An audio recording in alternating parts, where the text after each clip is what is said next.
I'm 33 years old, and I've spent most of my life trying to earn a place at my own family's table. My name is Hazel, and this is the story of the day I finally stopped trying.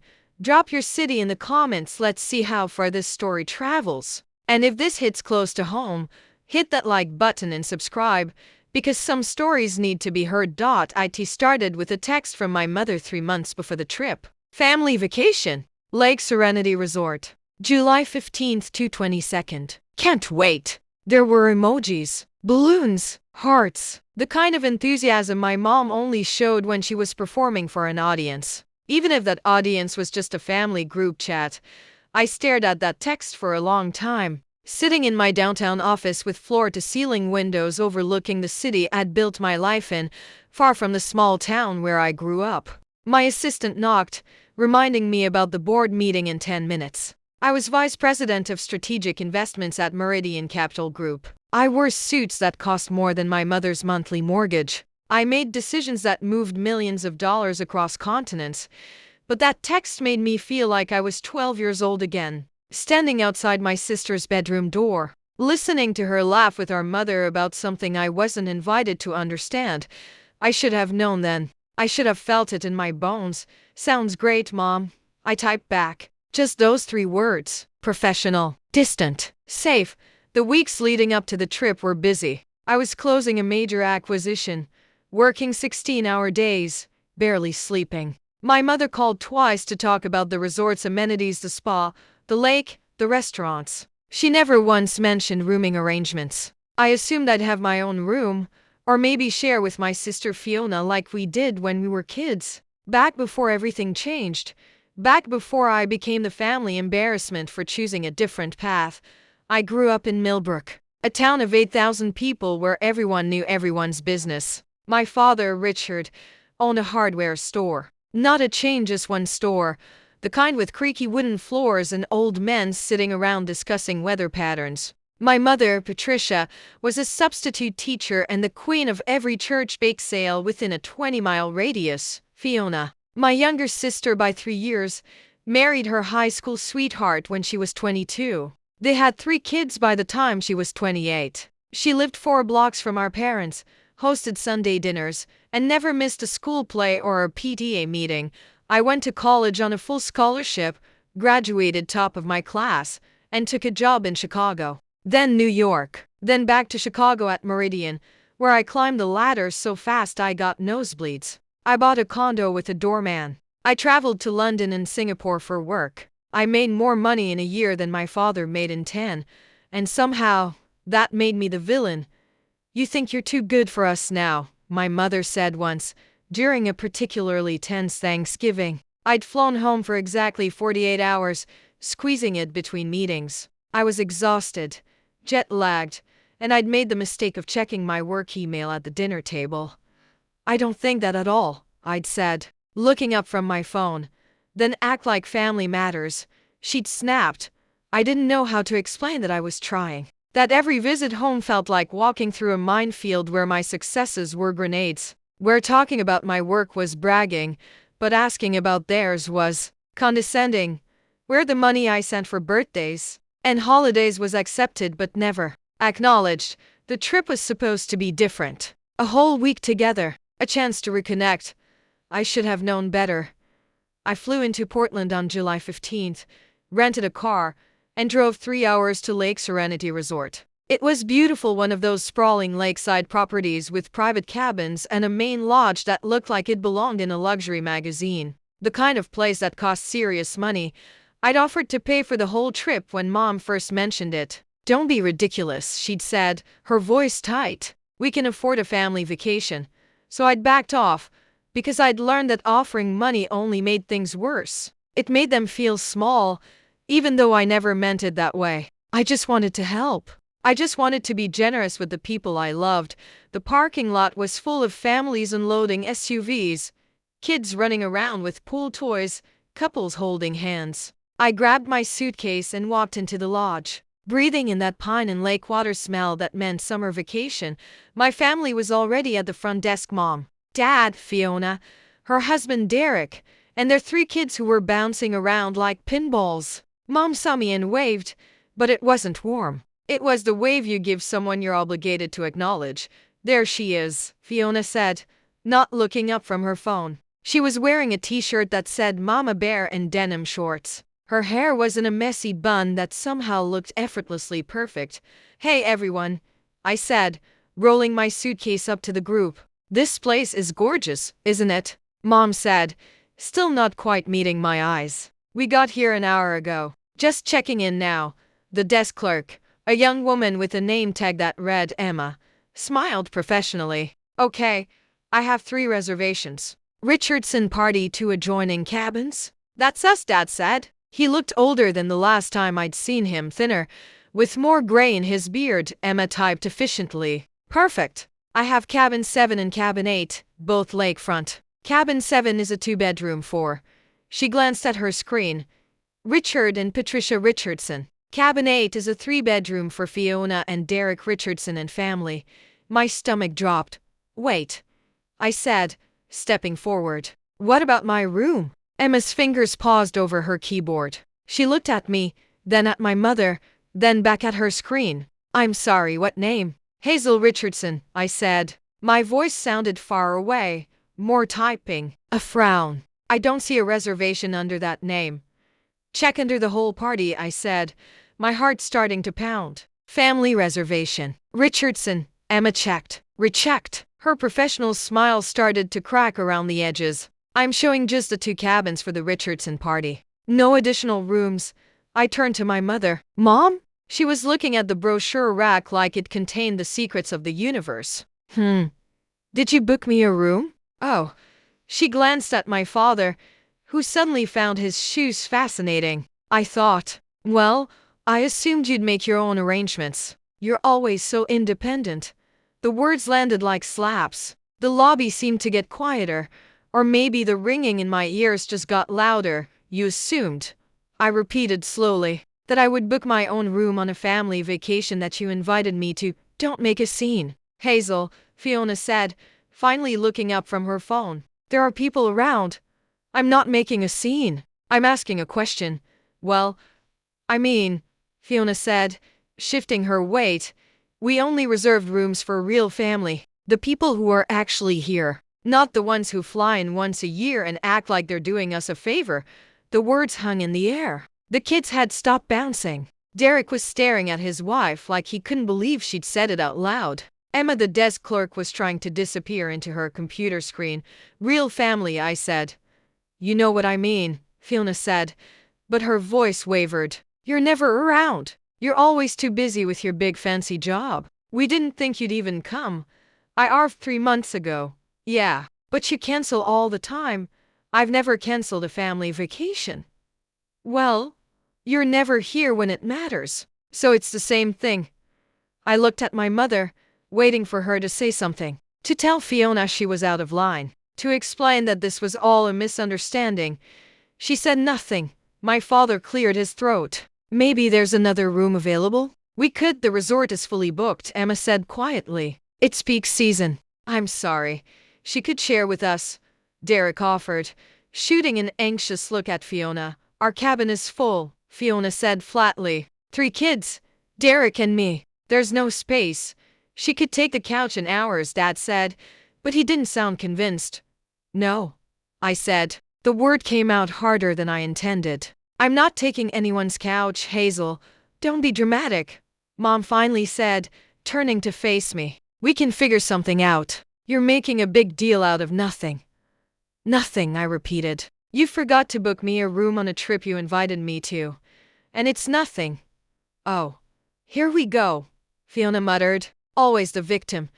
Something inside me went very, very quiet. It was the same quietness that happened during high-stakes negotiations when the other side thought they had the upper hand. The quietness before I flipped the table. "You're right," I said calmly. "I'm sorry for overreacting." Everyone blinked, surprised by the sudden shift. "It's fine," I continued, pulling out my phone. "I'll find somewhere else to stay. You guys enjoy your family vacation." "Hazel," Dad started, but I held up a hand. "No, seriously. It's okay. I understand." I looked at Fiona, then my mother. "I get it now. I really do." Where will you go? Mom asked, and I almost laughed at the hint of concern in her voice. Almost. I'll figure it out. I'm good at figuring things out. I turned my suitcase around and walked toward the exit. Behind me, I heard my mother say, "Let her go. She'll calm down and come back." I didn't come back. I sat in my rental car in the parking lot for 5 minutes, hands shaking on the steering wheel, trying to decide if I was going to cry or scream. I did neither. Instead, I made a phone call. Hazel? My assistant, Marcus, answered on the first ring. Everything okay? You're supposed to be on vacation. Change of plans. I need you to pull some files for me. What files? Everything related to the Richardson hardware account. A pause. Your father's store? Why? Just pull them. I'll call you back in 30 minutes. I hung up and stared at the lake. The water was so blue it hurt to look at. Families were swimming, laughing, making memories. Inside those cabins, my family was probably already talking about what a drama queen I was. How I'd stormed off over nothing. How I always had to make everything about me. They had no idea what they'd just done. See, here's what my family didn't know, because I'd never told them. 3 years ago, my father's hardware store was going under. He'd taken out bad loans to compete with the big box stores moving into the area, and he was drowning. He was 3 months from bankruptcy. He mentioned it once during a phone call, trying to sound casual. Business is tight, he'd said, but we'll figure it out. I figured it out for him. I bought out his loans through a shell company in LLC so buried in legal paperwork that it would take a forensic accountant to trace it back to me. Then I forgave the debt, wiped it clean. The store was suddenly solvent again, and my father thought it was a miracle, a banking error, a gift from God. It cost me for 700. I never told them because I knew how they'd react. The pride, the shame, the accusations that I was trying to buy their love or show them up. So I let them believe in their miracle. But the store didn't just become solvent, I made sure it thrived. I had Marcus quietly hire a consulting firm to help my father modernize his inventory system, improve his online presence, streamline his operations. They thought it was a state grant for small businesses. It wasn't. Over 3 years, I'd funneled almost $900,000 into keeping that store alive and making it profitable. My father's retirement account? Padded by unexpected returns that were actually dividends from investments I'd made in his name. The new roof on my parents' house that insurance surprisingly covered. I paid the difference. Fiona's kids' college funds that my parents were so proud to contribute to. Seeded with money I'd anonymously donated. I'd been holding my family's financial life together with both hands for 3 years, and they didn't know. They couldn't know because knowing would break something fragile between us. Except now, sitting in that parking lot, I realized the fragile thing was already broken. Maybe it had always been broken. I called Marcus back. Talk to me, I said. Okay.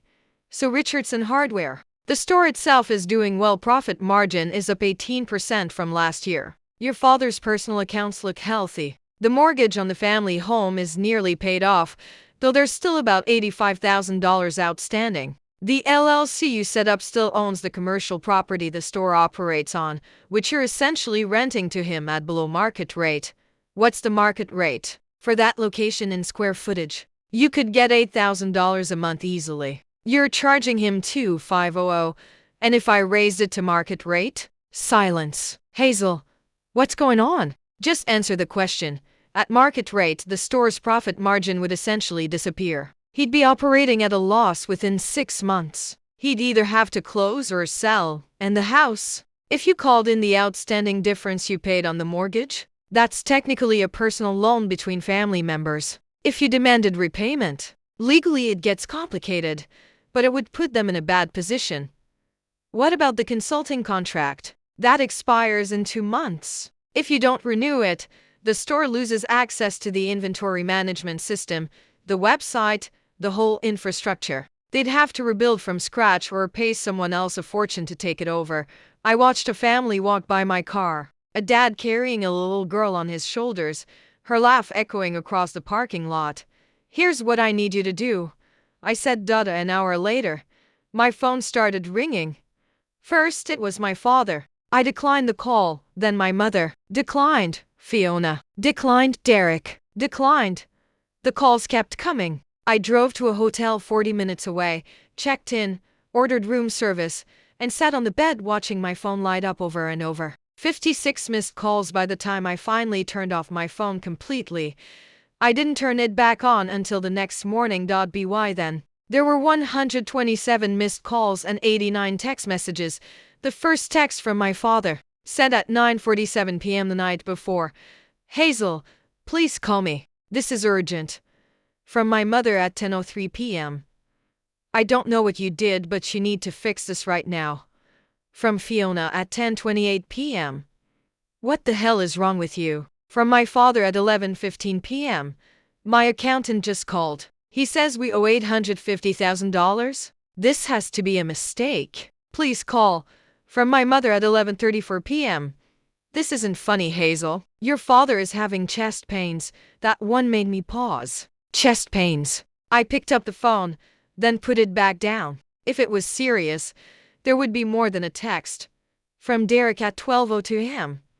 Hey, I don't know what's happening, but everyone's freaking out. Can you please just call? For the kids' sake? From Fiona at 1:47 a.m. You're a vindictive bitch and I hope you're happy. From my father at 6:23 a.m. Hazel, sweetheart, please. I'm trying to understand. The bank says there's a loan repayment due. They said it's connected to you somehow. I don't understand. Please help me understand. That one broke my heart a little. I made coffee in the little hotel room coffee maker and sat by the window. The sun was coming up over a different lake, and it was beautiful in a way that felt like an accusation. Here's what had happened when I made those calls to Marcus.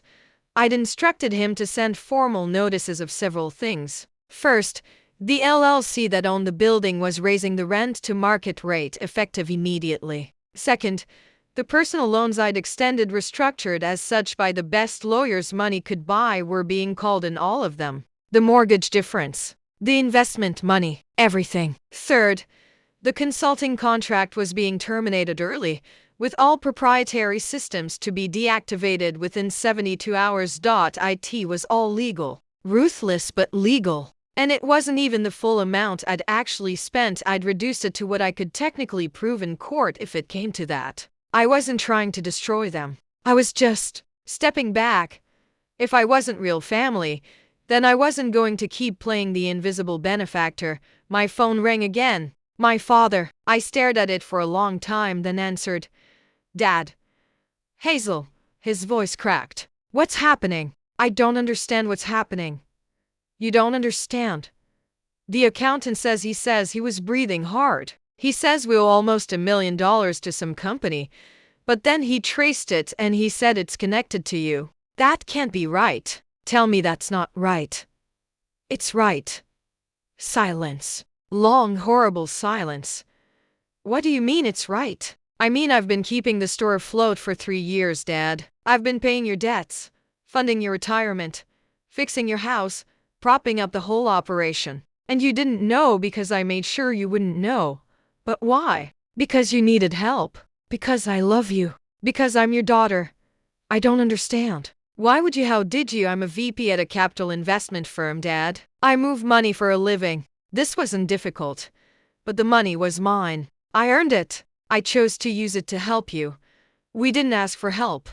And there it was. The pride. The same pride that had poisoned every interaction we'd had for 10 years. I know you didn't ask. That's why I didn't tell you. Because I knew you'd rather lose everything than accept help from me. That's not fair, isn't it? Tell me, Dad, when was the last time you asked me about my life, my job, anything that didn't involve me coming home or sending money for birthdays? You're always so busy. That's not an answer. He was quiet. Do you know what I do, Dad? Do you have any idea what my job actually involves? You work in finance. I negotiate international acquisitions. I was part of the team that restructured the Kawamoto merger last year. It was on the news. Did you see it? Did you even look? We don't really follow that stuff. But you follow Fiona's PTA meetings. That's different. She's real family? The words tasted bitter. Yeah.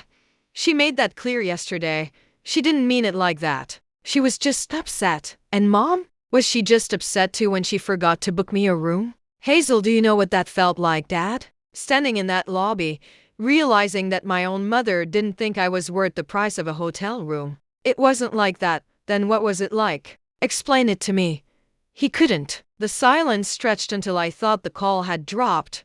We were wrong, he finally said. Your mother and I, we were wrong. But Hazel, what you're doing, this is too much. We can't pay this. We'll lose everything. I know. So you're just what? Punishing us? No, I'm setting boundaries. I'm real family when it's convenient. When you need money or when you want to look good at church by saying you have a successful daughter. But I'm not real enough to deserve basic consideration. So fine. If I'm not real family, then I don't need to keep propping up the family business. The store will close. Yes.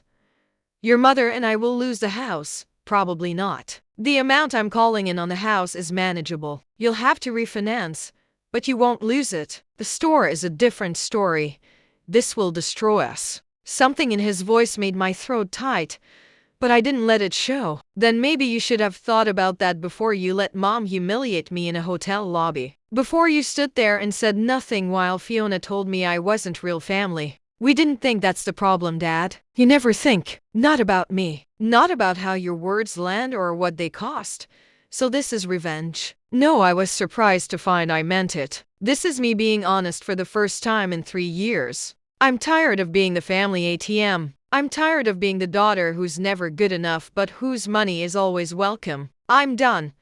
Hazel, please, the calls are legal. If you want to negotiate, have your lawyer call mine. Marcus will send you the contact information. Hazel, I hung up. For the next 3 days, I stayed in that hotel room and worked remotely. I had meetings, conference calls, reports to review. Normal life continued while my family's world fell apart 40 minutes away. The texts kept coming. From my mother, how can you do this to your own parents? What kind of daughter are you? From Fiona, Dad's in the hospital. He had a panic attack. Hope you're satisfied. From Derek, this is insane. You're destroying them over a hotel room. From my father's lawyer, Miss Richardson, I represent Richard and Patricia Richardson. We need to discuss the recent claims. I forwarded that one to my lawyer and kept working. On the 4th day, there was a knock on my hotel room door. I looked through the peephole and saw my father standing there alone. He looked terrible, gray-faced, older, diminished. I opened the door. How did you find me? I asked. I called every hotel within an hour of the resort. You used your credit card. He tried to smile. It didn't reach his eyes. Can I come in? I stepped aside. He walked in slowly, looking around the room like he'd never seen a hotel before. Maybe he was just stalling. Nice room, he finally said. It's fine. How much is it? Does it matter? I guess not. He sat down in the chair by the window, and suddenly he looked every one of his 68 years. Your mother wanted to come. I told her no, I thought it should be just us. Okay. I talked to the lawyer and the accountant. They explained everything. How long you've been helping. He said the word like it hurt. Why didn't you tell us? Would it have made a difference? I don't know. Maybe. He rubbed his face with both hands. We're proud people, Hazel. Maybe too proud. But we didn't know we were drowning. We thought we were doing okay. You were drowning. I threw you a life raft. You just didn't see it. And now you're taking the life raft back. I'm taking my money back. The life raft was always yours, the store, the house, your skills. You just needed help. I gave it. But I'm not going to keep giving it to people who don't see me as family. He flinched. Fiona was out of line. Your mother too. And me, I should have said something. I should have stopped it. Yes, you should have. So what now? We lose everything. I'd been thinking about this for days. 4 days of anger and hurt and vindication and guilt all mixed together until I couldn't tell them apart anymore. I don't want you to lose everything, Dad. Despite everything. I don't want that. Hope flickered in his eyes. So you'll, but I'm not giving you a blank check anymore. If we do this, we do it differently. How? First, the store. I'll restructure the rent back to below market rate, but not as low as before. You'll pay $4,500 a month instead of $2,500. It's still a deal, but not a gift. He nodded slowly. Second, the consulting contract. I'll extend it for 1 more year, but after that, you either buy the systems outright or find someone else. No more invisible support. Okay. Third, the personal loans. I'll forgive half of what you owe me. The other half you'll pay back over 10 years at a reasonable interest rate. Legal, documented. Everything above board. That's generous. No, it's fair. And there's one more thing. What? You tell everyone. Mom, Fiona, the whole family. You tell them what I did. Not as some confession or apology from you, but as facts. Hazel kept this family afloat for 3 years, and we didn't know. I want them to know. His face went red. Hazel, that's the deal, Dad. You want my help? You want me to step back from the legal claims? Then everyone knows. No more secrets. No more me being the bad daughter who's never around. They get to know exactly how present I've been. Your mother will be humiliated? Good. She should be. She looked me in the eye and said she forgot to book me a room. She let Fiona tell me I wasn't real family. She stood by while I was treated like garbage. So yes, she gets to feel something uncomfortable for once. He was quiet for a long time, staring out the window at the mountains in the distance. You've gotten hard. He finally said, No, I've gotten clear. It's not the same thing. Not even close. He stood up, his knees cracking. I'll talk to them. I'll tell them. And Hazel? Yeah. I'm sorry. For all of it. For not seeing you. For not defending you. For taking your generosity and treating it like it didn't matter because we didn't know about it. His voice broke. You deserved better from us. You deserved better from me. And there it was. The words I'd been waiting my whole adult life to hear. They didn't fix everything. They didn't erase the hurt or make the last decade disappear. But they were something. They were a start. Thanks, Dad. He nodded and walked to the door, then paused. Do you think maybe in a few months you could come for dinner? When things settle down? Maybe. Let's see how things go. Fair enough. He opened the door, then looked back one more time. Your mother does love you. She's got her own issues about your success. It makes her feel small, even though that's not your fault. I know. But her feelings don't excuse her behavior. No, they don't. He left, and I sat down on the bed and cried for the first time since the lobby. 3 weeks later, I got a letter in the mail, handwritten, on my mother's good stationery. Hazel, your father told us everything. I won't make excuses for myself or explain away what happened. I was cruel, thoughtless. I let my own insecurities poison how I treated my own daughter. You kept us afloat for 3 years, and I made you feel like you weren't even worth a hotel room. I don't know how to make that right. I don't know if I can, but I want to try. If you're willing to let me, I'm proud of you. I should have said that years ago. I should have said it every time we talked. You're brilliant and successful in everything a mother should want for her daughter. And I let my own smallness keep me from seeing it. I'm sorry. Mommy read it 3 times, looking for the catch, the caveat, the but that would make it all conditional. It wasn't there.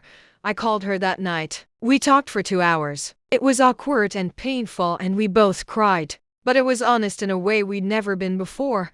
2 months after that, I did go to dinner. Just the 4 of us, me, Mom, Dad, and Fiona. Derek kept the kids home, which I appreciated. Fiona apologized in her way, which meant a lot of defensive explanations followed by, but I'm sorry for how I said it. It wasn't perfect, but it was real. My mother made pot roast, and we ate in the dining room with the good dishes, the ones we only used for special occasions. Real family, Mom said at one point, reaching across the table to squeeze my hand, means showing up even when it's hard. And you've been showing up for us in ways we never saw. I see it now. It wasn't a fairy tale ending. My relationship with my family is still complicated, still requires work and boundaries and honest conversations that make everyone uncomfortable. I still live in Chicago. I'm still too busy most of the time. I still don't make it home for every holiday. But they know now. They know what I did, what I'm still doing, and why. And they're trying. That's all I can ask. The store is still open. My father is paying his bills. My mother is learning to say she's proud of me without the qualifier of, but I worry about you working too hard. And me? I'm learning to accept apologies without letting go of my boundaries. I'm learning that family isn't just biology, it's choice. It's effort. It's seeing someone clearly and choosing to love them anyway. Last month, I got a text from Fiona. The kids want to know if Aunt Hazel can come to their recital next month. Aunt Hazel, real family.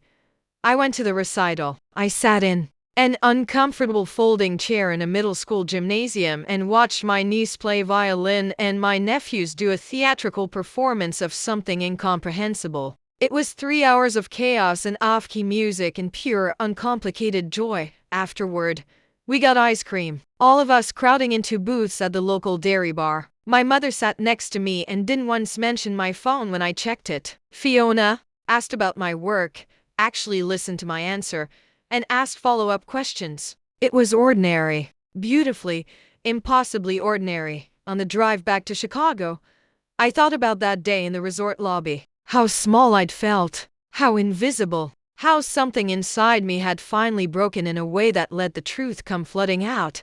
Sometimes you have to walk away to find out who'll come after you. Sometimes you have to stop giving to find out who'll still want you when your hands are empty. And sometimes, if you're very lucky, you teach the people who love you how to love you better. They're still learning. I'm still teaching. It's messy and imperfect, and sometimes we still hurt each other. But they call me real family now. And they mean it. And for the first time in my life, I believe them.